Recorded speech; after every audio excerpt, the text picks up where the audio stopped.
Mesdames et messieurs, bonjour et bienvenue dans votre journal de ce lundi, 1er septembre 2025. Au sommet de ce 13h, à Parakou, Cheikh Kayadji réagit à la désignation de Mohamed Wadani comme choix de la mouvance pour la présidentielle de 2026.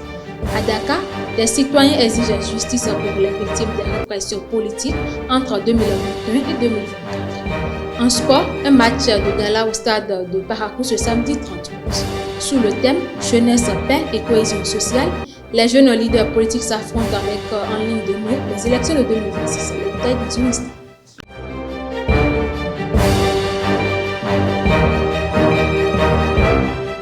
Rebonjour chers fidèles internautes. Après une rencontre avec les étudiants de l'université de Parakou ce dimanche 31 août 2025, Cheikh Kayadji, président du parti politique Moël Bénin et ministre conseiller aux infrastructures, à la gouvernance locale et au cadre de vie, donne son point de vue sur la désignation du ministre de l'économie et des finances Mohamed Wadani comme un choix de la mouvance pour les élections présidentielles de 2026. Il est au micro de Elvi Koumbetowo et Mouidine Lawal. D'abord, s'agissant du ministre Mohamed Wadani, c'est un ami, c'est un chef avec qui j'ai travaillé étroitement depuis 2016 jusqu'à ce jour. Mais jusqu'à date, l'information n'est pas officielle. Et nos canaux d'information à Moël Bénin, ce ne sont pas des communiqués d'autres partis politiques. Donc, connaissant le chef de l'État, ayant été disciple et étant toujours un disciple du chef de l'État, je sais comment il fonctionne. Je sais qu'il va me dire et j'attends qu'il me dise. Et vous savez que depuis notre congrès de 2023, notre dernier congrès, nous avons déjà pris les grandes décisions pour dire que pour les élections présidentielles de 2026, le choix du président Patrick Talon sera le choix de Moël Bénin.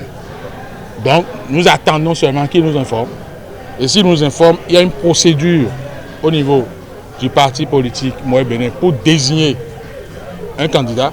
Ce n'est pas la prérogative du président que je suis, ce n'est ni la prérogative du bureau politique national, c'est la prérogative du congrès qui est l'organe suprême des décisions au niveau du parti. Donc dès que moi j'aurai l'information, je vais mettre en œuvre l'application de l'article 49 de notre règlement intérieur qui m'oblige à convoquer immédiatement une session extraordinaire du bureau politique national pour que le bureau politique national entérine ce choix-là.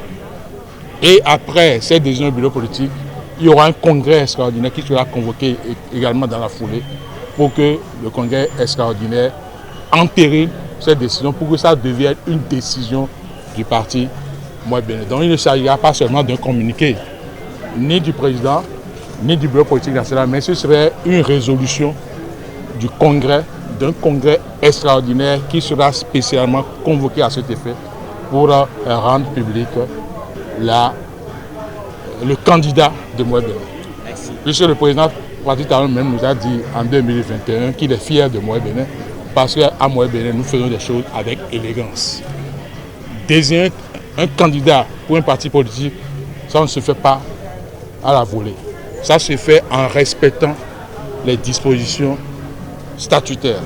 Et voilà ce que je vous dis. Le jour où Moël Bénin va vouloir rendre public son candidat pour les élections présidentielles de 2026, ce serait à l'issue d'un congrès extraordinaire convoqué à cet effet.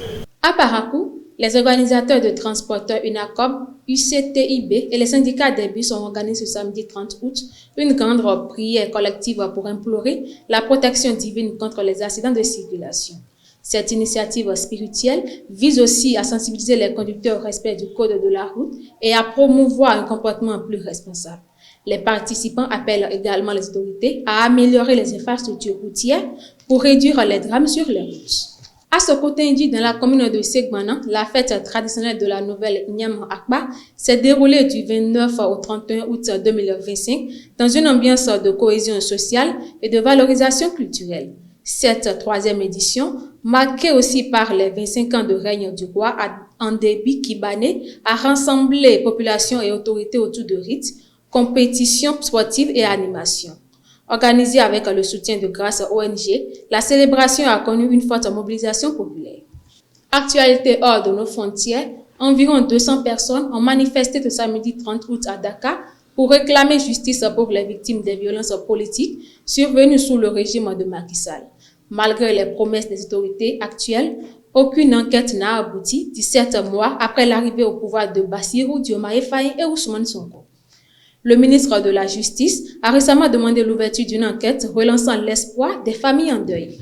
Au Soudan, le général Emediti a été officiellement investi à la tête d'un gouvernement parallèle lors d'une cérémonie à Niala, au Darfour du Sud. Il devient président d'un conseil présidentiel mis en place par les paramilitaires en opposition directe au gouvernement du général Al-Burhan, toujours reconnu par l'ONU. Cette double gouvernance accentue le risque de partition du pays en guerre depuis plus de 2 ans.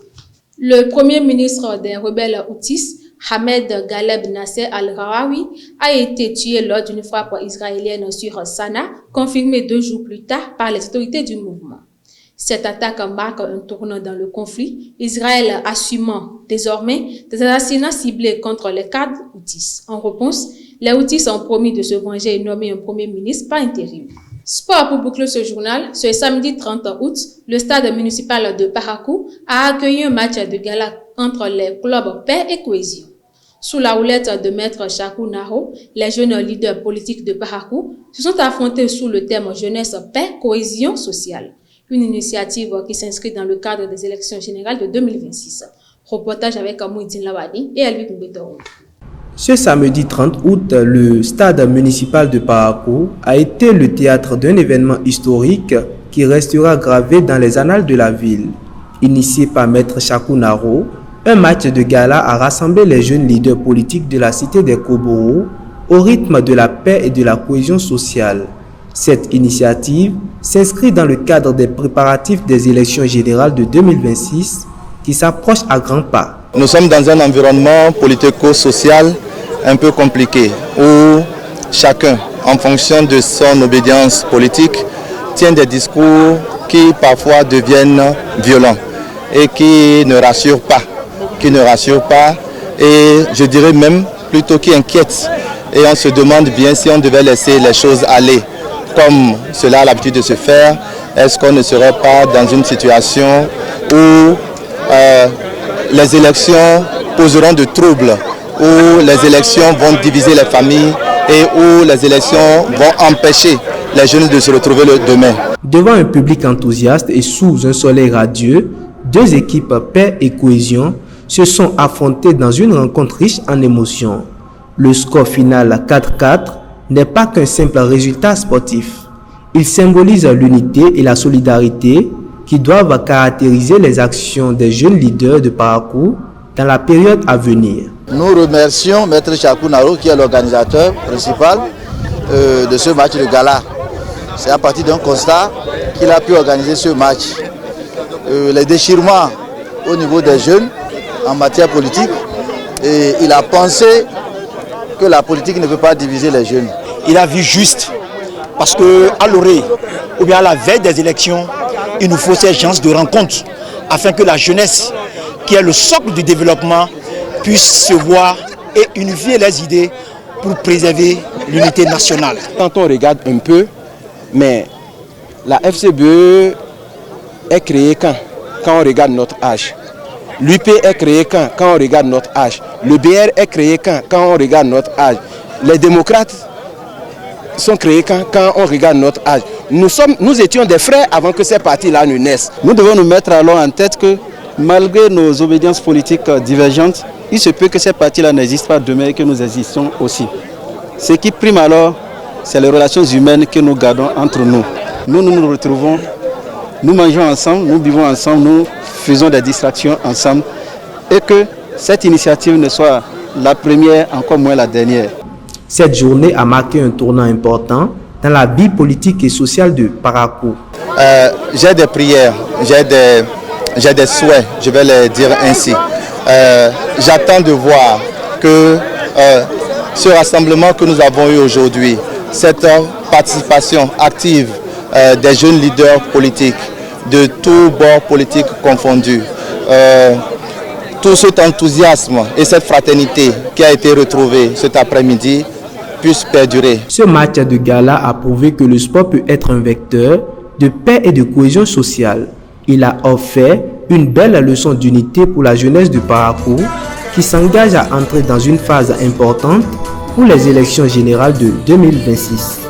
À Ouaké, la lutte traditionnelle féminine a tenu toutes ses promesses. Dans le cadre de la phase 2 du projet Unisport porté par le ministère des Sports et l'ambassade de France avec l'appui technique de l'ONG Kandianon, la commune a accueilli la grande finale qui a opposé Basila à Ouaké. Au rendez-vous sportif, mais aussi social et culturel, marqué par une ambiance électrique et des récompenses pour les finalistes. Marcel Coty pour le reportage. Ouaké a vibré ce jeudi au rythme de la lutte traditionnelle africaine. La commune a accueilli la grande finale féminine de la phase 2 du projet Unisport, une initiative portée par l'ambassade de France et le ministère des Sports du Bénin, avec l'appui technique de l'ONG Kandianon. L'objectif de ce projet, promouvoir la cohésion sociale et le sport, valoriser les traditions locales et offrir aux jeunes filles une véritable opportunité d'épanouissement. Sur l'aire de combat, la finale a opposé Basila à Ouaké. Dans une ambiance électrique, les athlètes se sont livrés à une lutte acharnée. Au terme d'un duel engagé, ce sont les filles de Ouaké qui se sont imposées. C'est que vraiment j'ai aimé la lutte. J'ai aimé être la première. On a le club même. Je remercie beaucoup les coachs, les arbitres et autres. Moi, je voulais encourager aussi nos coachs à nous montrer et nous expliquer quelques techniques d'activité dans la lutte. J'étais un peu contente parce qu'on n'a pas pu occuper la première place, mais ce n'est pas grave. Quand nous sommes dans l'amusement, personne n'a gagné, personne n'a perdu. Vraiment, je suis contente de cette scène. C'est vraiment appréciable. Cette compétition est aussi un symbole fort pour les partenaires. Aujourd'hui, j'ai eu le plaisir d'assister au tournoi de lutte des filles et ça a été un plaisir. Ce que j'ai remarqué, c'est qu'il y a vraiment eu le vivre ensemble par le sport et nous espérons que toutes les actions menées ne soient pas des activités en vain, que ça puisse prospérer et que ça ne s'arrête pas là. Nous avons tous assisté au championnat communal et au niveau de Basila comme au niveau de Ouaké. Si nous sommes là ce matin, c'est pour le championnat intercommunal. C'est vraiment l'occasion pour renforcer la cohésion sociale dans nos communes. Je tiens vraiment à dire merci parce que quand je suis venu sur le terrain, je suis vraiment satisfait de ce que j'ai vu. Merci, je vous remercie. Par rapport à la fête d'aujourd'hui, elle a été belle. Elle a été belle, on a bien apprécié. Et je remercie toujours l'ONG Kandianon, l'ambassade de la France et l'ONG Bénin Debout. Sans oublier le gouvernement, surtout son ministre des Sports, qui nous ont permis de pouvoir réaliser cette fête. On remercie tous les supporters, tous les spectateurs, tous les coachs, tous les athlètes. Et on prie Dieu que demain on puisse avoir les enfants du Bénin hors du pays. C'est notre objectif premier même, que les fils du Bénin évoluent, surtout au niveau des jeunes filles, par rapport aux luttes, pour aller dans les Europes, pour compétir dans les clubs différents. Présente aux côtés des partenaires, la mairie de Ouaké salue l'initiative.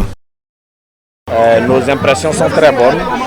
Nous avons apprécié l'événement et c'est l'occasion pour nous de dire merci aux organisateurs qui ont pensé à la gente féminine. Le sport, nous le voyons beaucoup plus au niveau masculin. Mais aujourd'hui, avec l'intégration des jeunes filles par rapport à la lutte féminine, je crois que c'est une première dans nos communes et dans le département. Nous avons vécu de merveilleux combats On a vu la prestation de nos jeunes sœurs, de nos jeunes filles qui sont vraiment engagées, qui sont données. Mais nous allons leur demander de continuer. Elles ne sont qu'au début de leur apprentissage pour que d'ici à là, on puisse les retrouver à des niveaux nationaux, niveau régional et pourquoi pas même niveau international pour aller représenter nos chers pays. Plus qu'une compétition sportive, cette finale illustre la victoire et la cohésion sociale du sport féminin et la valorisation des traditions locales. Le projet Unisport, conduit par l'ambassade de France et le ministère des Sports du Bénin, avec l'appui technique de l'ONG Ganja Anon, continue de rapprocher les communautés à travers le sport. Et pour encourager ces vaillantes athlètes, des médailles et des enveloppes financières ont été offertes aux deux équipes finalistes. Boria FC a remporté la 3e édition de la Baroutem Challenge Cup en battant Guinagourou FC malgré une expulsion en première mi-temps. Réduit à 10, les joueurs ont montré une grande résistance, notamment grâce à un but rapide de Tatoudine ADM. Cette victoire historique marque le premier titre de Boria FC après 2 finales perdues. Le championnat d'Afrique des Nations 2025 s'est achevé ce samedi 30 août à Nairobi avec une victoire du Maroc face à Madagascar. La CAF salue une organisation réussie entre l'Ouganda, le Kenya et la Tanzanie, malgré quelques critiques sur la sécurité et la faible affluence à certains matchs. Pour le président de la CAF, ce CHAN est un signal fort en vue de la CAN 2027, autant pour moi que ces 3 pays co-organiseront. C'est tout pour ce JT. Merci de nous avoir suivis. À très bientôt.